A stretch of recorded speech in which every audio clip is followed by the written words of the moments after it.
Hi everybody, it's your old pal Chuck, and we're back with another review. Today we'll be taking a look at from the G.I. Joe Retaliation line. This is the Crimson Guard. Ever since the character was reintroduced in the 25th anniversary line, fans, while happy with that figure, were hoping for something a bit more advanced.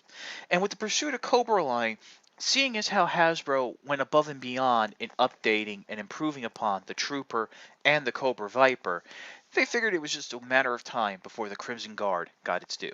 Well, here it is. I have to say this is a fantastic Trooper figure. Right off the bat, some things I think are really cool is the inclusion of a saber, um, tactical knife, as well as, well, I would have preferred a revolver, but I do like the automatic handgun. One thing that I think is really cool about this vest is that the sheath for the saber is on a bit of a swivel, so it can get out of the way of the knife. That's something I think is kind of cool.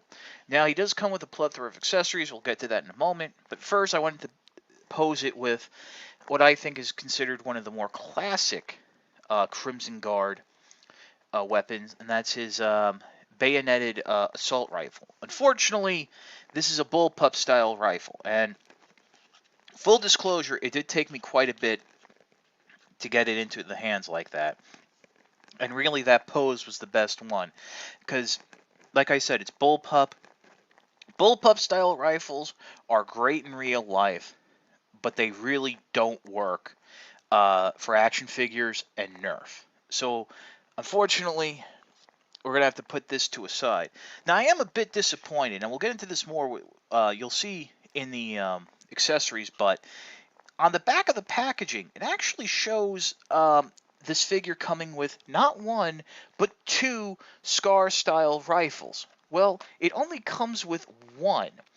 Now, I wonder if that was due to the fact that it was the second rifle was replaced with a suppressed machine gun, which we'll see, but who knows? I just wanted to get that out of the way.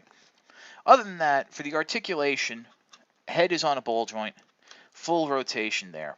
Um, in terms of chest, this vest, which is removable, does limit articulation. Now, removing the vest does give you the more classic Crimson Guard look, but I'm leaving it on for the review. Universal shoulders, 90-degree bend at the elbow, rotation, and yes, it does have the new wrist articulation. Mine was a little stiff, had to open it up a little, but this hand goes in and out, while this hand flexes up and down for rifle holding. Ball-jointed hips, double-jointed knees, and standard articulation at the ankles. One thing I do want to point out, which I find very nice, is the wash here on the boots. Let me see if I can clean this up a bit. Right there, if you can see, it has like a little bit of a gray dry brushing. I just think that's kind of cool. It's not a detail you see a lot on figures. There's the handgun, there's the saber, knife. Really is a solid figure. Now let's pause for a moment and take a look at the other accessories. Okay, well, we already talked about the bullpup style machine gun. Also included is this suppressed, snub, like Uzi type machine gun. I don't think it's an Uzi though. I forget what it's. I think it's like an SMG or something. Here's the Scar rifle, which I think the figure's going to end up using more. And full disclosure, I forgot to put it on, but his classic Crimson Guard backpack, just a fantastic little update here. There you go. And stickers. Now, it's a little unclear where these are supposed to go. There are patches, spare patches on the body, but I've heard from various sources that the stickers don't stay on well. And I'm just going to leave them here like this. I mean, the figure works well enough without them. But yeah, so it's a nice assortment of weapons for one of Cobra's elite guards. On the Cobra side in the G.I. Joe Retaliation line, we had a few decent Cobra Troopers.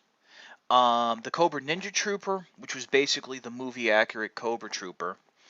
Um, And of course, the Wave 1 Cobra Trooper that came with the parachute, which I think was pretty good.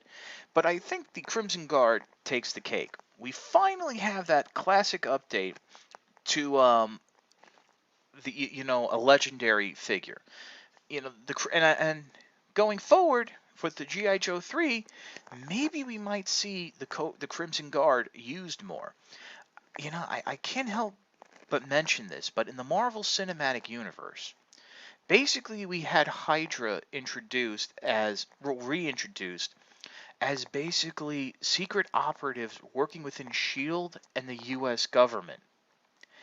That's a little bit like what the Crimson Guards were in the comics. If there's one complaint I have about the figure, I do think adding the pivoting ankle articulation would have helped with poses, and maybe I would have liked to have seen one or two more guns. While the sword is nice, I don't think it's that necessary. Also, perhaps a removable helmet showing us the Fred heads underneath, since most of the combative Crimson Guards were genetically altered to be blonde-haired, blue-eyed, what have you. But this was a later wave Retaliation figure, which means it was very difficult to find on traditional store shelves. Thankfully, it did show up at Five Below, and I'm sure you can find one or two there now as we speak. This is your old pal Chuck, the Crimson Guard. We'll see you next time.